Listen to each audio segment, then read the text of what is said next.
नए साल की शाम होने को है। हम इस वक्त रिवर साइड खड़े हैं।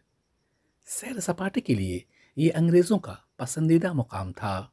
लोग सरे शाम यहाँ हवाखोरी के लिए आते थे। शराब और शबाब की महफिलें जमती थीं। इस साहिल यानी स्टैंड को इसी मकसद के लिए 1820s में बनाया गया था, जहाँ बहुत दिनों तक हिंदुस्तानियों का दाखला बंद था। लंदन के गोरों को गंगा के किनारे दरियाए टेम्स के किनारे होने का एहसास होता था। वही अय्याशियाँ थीं, वही रंगरलियाँ थीं। पहले यहाँ तक आने के लिए पब्लिक से पैसा लिया जाता था। आगा करबला खान ने इस साहिल की तरक्की के लिए उस वक्त 25,000 रुपये का खतीज डोनेशन दिया, तो इस इलाके को टोल फ्री कर दिया गया। क्रिसमस का मौका हो या नए साल का जश्न, यहाँ हमेशा भीड़ लगी रहती है। आप देख सकते हैं 2023 का सूरज डूब रहा है। शफक की लाली फैल रही है। हवा नदी के बदन को चूम रही है। गंगा खुश हो रही है। फितरत ने इसके जिस्म पर सुनहरी चादर डाल दी है। लीजिए, सूरज देखते ही देखते गुरूब हो गया। खुशी भी गुजर गई, वो मलाल भी गुजर गया। गुजरते गुजरते ये साल भी गुजर गया।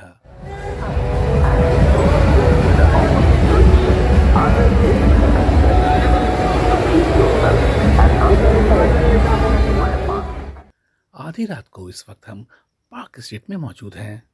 ये कलकत्ता का मशहूर मारूफ इलाका है। इसे कलकत्ता का लंदन कहा जा सकता है। यहाँ वेस्ट से ईस्ट तक महंगे होटल, बार, रेस्तोरां, बड़े बड़े मॉल और बड़ी बड़ी इमारतें हैं।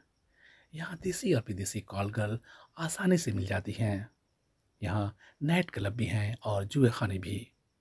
ब्रिटिश गवर्नमेंट की याद दिलाने वाला ये इलाका वाइट टाउन का एक हिस्सा था। ब्रिटिश दौर में जो इलाका साफ सुथरा था और जहाँ अंग्रेज रहते थे, वो वाइट टाउन कहलाता था।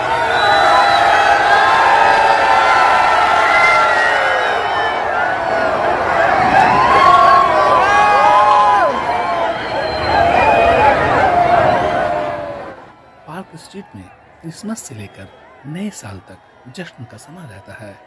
नए साल की आमद का जश्न यहाँ आज भी रवायती आन बान और शान से मनाया जाता है। मुख्तलिफ इलाकों से इस जश्न को देखने के लिए लोग आते हैं और लेट नाइट पार्टी में शरीक होते हैं। रात देर गए तक जश्न चलता है। दिलचस्प बात यह है कि जश्न मनाने वालों में अंग्रेज कम और मुकामी अफराद ज़्यादा होते हैं। बंगाल की रवायत है कि यहाँ के त्यौहार भले ही अलग अलग मज़हब के होते हैं, लेकिन इसका जश्न सब मिलकर मनाते हैं।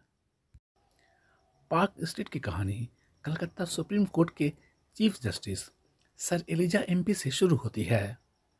सेंट थॉमस चर्च के करीब उनका घर एक बड़े पार्क के इहाते में था, जहाँ हरन रहते थे।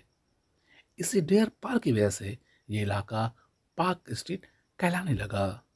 ये पार्क वेस्ट में रसल स्ट्रीट से मिडिल्टन रो होते हुए चर्च तक था।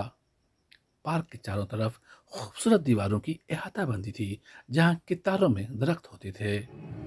अब ऐसा कुछ भी नहीं है, सिर्फ नाम है। पार्क स्ट्रीट का पुराना नाम बादाम तल्ला है। 25 अगस्त 1767 को जब the south park street cemetery का इफ्तिताह हुआ, लोग इसे फिरंगी गोरिस्तान का रास्ता कहने लगे। कब्रिस्तान होने की वजह से ये इलाका शहर से कटा हुआ था। लोग यहाँ जमात बनाकर अपने मुर्दों को दफनाने के लिए ही आते थे। आसपास जंगल होने की वजह से यहाँ लुटेरे रहते थे। उस जमाने में यहाँ रहना सहना अक्ल से पैदल की बात थी। कल और आज के पार्क स्ट्रीट में कितना कुछ बदल गया है। आज का पार्क स्ट्रीट खूबसूरत भी है और खुशहाल भी।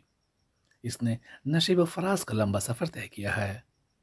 नए साल के मौका पर इस इलाके को बरकी कुमकुमों से सजाया जाता है। ये कलकत्ता का सबसे महंगा टूरिस्ट इलाका है। इसकी खूबसूरती और साफ सफाई की मिसाल दी जाती है। नए साल का जश्न तो यादगार होता है। नए साल का जश्न पार्क स्ट्रीट में घूमे बगैर अधूरा है। ये इलाका कलकत्ता में लंदन है। न कोई रंज का लम्हा किसी के पास आए। खुदा करे नया साल सबको रास आए।